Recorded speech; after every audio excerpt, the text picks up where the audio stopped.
एक छोटे से गांव में एक मेहनती माँ अपने बेटे के साथ रहती थी। माँ ने गरीबी में दिन रात मेहनत की, सिलाई की, खाना पकाकर बेचा, बस इसलिए कि उसका बेटा पढ़ लिख कर एक बड़ा आदमी बने। समय बीतता गया, बच्चा जवान हो गया, पढ़ाई पूरी की और एक बड़ी कंपनी में नौकरी मिल गई। माँ बहुत खुश थी, लेकिन बेटा अब बदल चुका था।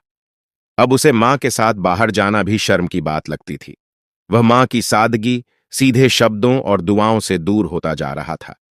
अब उसका ध्यान मोबाइल, दोस्तों और दुनिया की रंगीन बातों में लगा रहता। एक दिन माँ ने कहा, बेटा, थोड़ा समय मेरे साथ भी बिताया करो।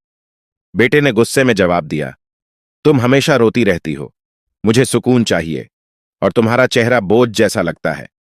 माँ की आंखों में आंसू आ गए, लेकिन उसने कुछ नहीं कहा।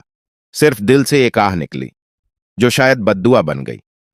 कुछ ही दिनों में बेटे की जिंदगी में एक के बाद एक मुसीबतें आने लगीं। जिस कंपनी में वह काम करता था, वहां से धोखाधड़ी के आरोप में निकाल दिया गया। दोस्तों ने भी उसका साथ छोड़ दिया, और वो सुकून जिसे वो मां से दूर होकर ढूंढ रहा था, कहीं नहीं मिला।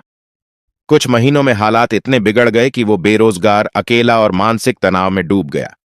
तभी उसे अपनी मां की याद आई। वह घर लौटा, लेकिन घर सूना था। मां अब इस दुनिया में नहीं थी। मां का एक खत पड़ा था जिसमें लिखा था, बेटा, मैंने तुझे हमेशा दुआएं दी, शायद मेरी खामोशी ही बद्दुआ बन गई। बेटे की आंखों से आंसू बहने लगे, और अब वो रोज मां की कब्र पर जाकर रोता है।